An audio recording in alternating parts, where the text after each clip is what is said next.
When you're asked to do 8-bit unsigned char conversions, we already know that hex to binary to octal can be easily done here by just grouping.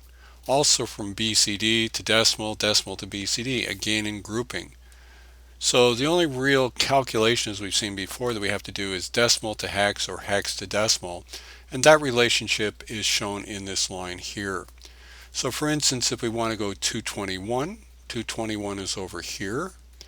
And 221, if we divide it by 16, the quotient is 13, which is D, and the remainder is 13, which is D, and so 221 becomes DD.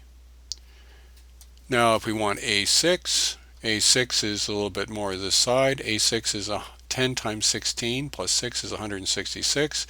If we divide 16 into 166, that's 10 with 6 remainders. So it's very easy to convert across this entire line. However, when we start looking at 8-bit signed char, things become a little bit more interesting. Notice n equals 1 here, these numbers are positive. N equals 0, our most significant bit is 0, positive as well. However, when we start dealing with 8-bit signed char, n equals 0 means these are positive, n equals 1 means that these are negative. And you'll notice that if I have a number here like 5a, 5a is 90. 5a here is 90. It's the same as before. But if we have anything where the most significant bit is 1, like 8, 9, A, B, C, D, E, or F is the first digit, then we have a problem because this 80 to FF is offset from this 80 to FF by 256, or 2 to the 8th positions. It's like we've snapped this off and slid it over here 256 positions.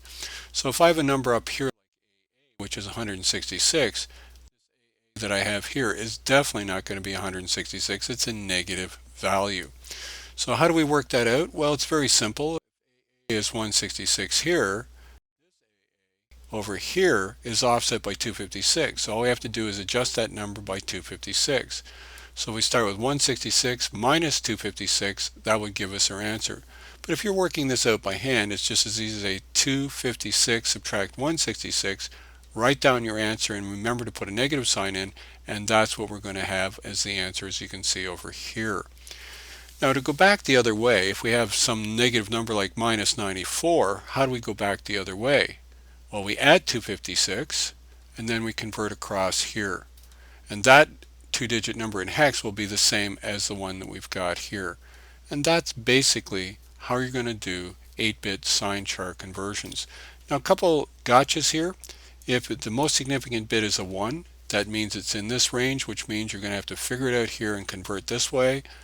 And if it's not a 1, as you have in this case, because 1, 2, 4 here will go 0, 1, then it's in this range where you don't subtract it from 256. So you have to be a little bit careful with this, but I think with a little bit of practice you should be able to get the hang of 8-bit signed char conversions.